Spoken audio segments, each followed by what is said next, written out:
all, it's Noi, filming a little impromptu YouTube video for you. I was originally going to talk about opening credit sequences today, but something more exciting came around and I thought I'd share it with you. So, without further ado, today's topic is the Magic of Mel Brooks. Oh goodness, this is the first video where I'm really analyzing one of my favorite director's filmographies, and I'm so happy I'm starting with Mr. Brooks. So, before I talk too much, let's dive in, shall we? Oh wait! Like, subscribe, and tell me your favorite Mel Brooks movie, or alternatively, your favorite comedy film in the comments section. I'll leave mine there too. Now that we've got that over with, let's dive in, shall we? Alright, so last year I was scrolling through YouTube one lovely afternoon and I stumbled across a little interview.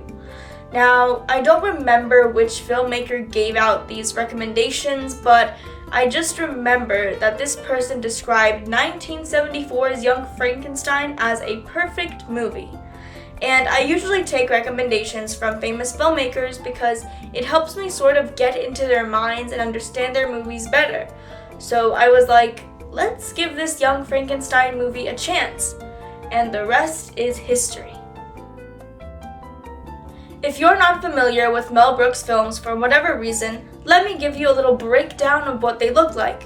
There's lots of slapstick comedy, Gene Wilder, controversy, or in other words, constant reminders that these movies could not get made today, boob jokes, constant gags, Yiddish phrases, a fourth wall getting broken eventually, Gene Wilder screaming for some reason, exquisite parodies, the Queen herself, Madeline Kahn, absolutely ruling screen, random songs, and that pretty much sums up all of it, unless I'm missing something.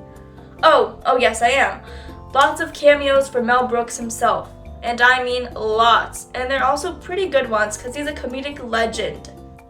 Now, the thing about his movies is you can't watch his movies with the mindset that they're going to be groundbreaking, hysterical comedies. I don't want to compare Mr. Brooks to Adam Sandler for 1 second, but I'll have to for this next example, so bear with me.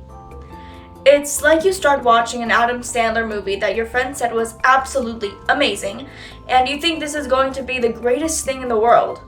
But then you end up hearing a bunch of childish jokes and you leave your friend's house devastated. It also has to do with taste above everything, but your mindset is a greatly contributing factor. I went into Young Frankenstein blindly. I didn't even know the plot because if the movie's good enough, I'll figure it out. Plus, it's called Young Frankenstein, it's in the title, but I didn't expect to laugh as hard as I did, to quote the movie a year later, and to watch it again and again. After I watched Young Frankenstein, I saw Blazing Saddles a day later and laughed even harder than I did the day before. And then I watched Spaceballs, The Producer, Robin Hood Men in Tights, and I strongly believe you get the point.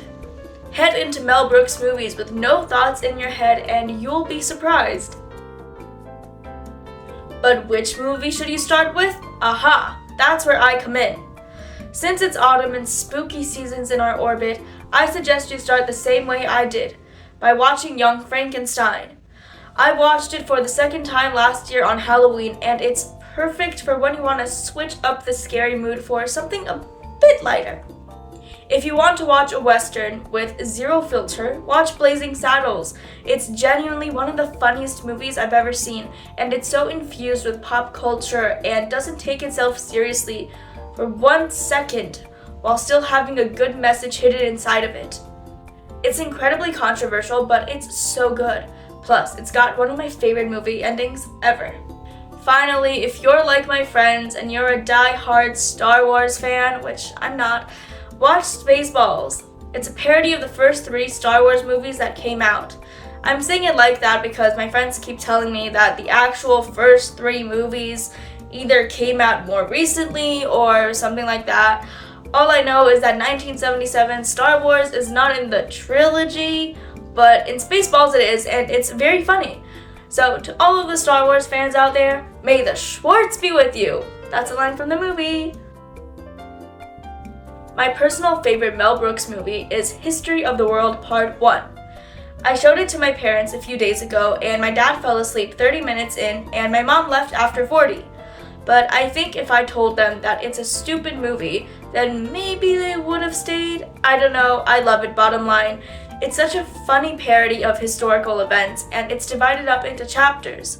So one chapter is 10 Commandments, the other is Roman Empire, then there's the French Revolution, and then last but not least, the Spanish Inquisition.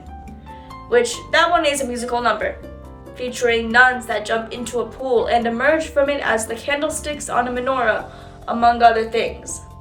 It's such an underrated movie, but I understand why people, or my parents, don't like it. My mom said something very true. She said, it's an 80s movie, which it is, it released in 81, but she meant it in a way that this could have only been made in that decade, and I definitely agree.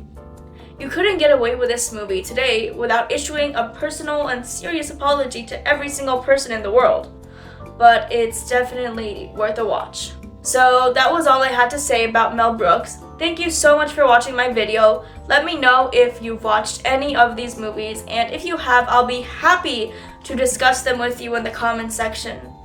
Stay tuned because next week I'll be talking about my favorite French animator and director, René Laloux. See you then!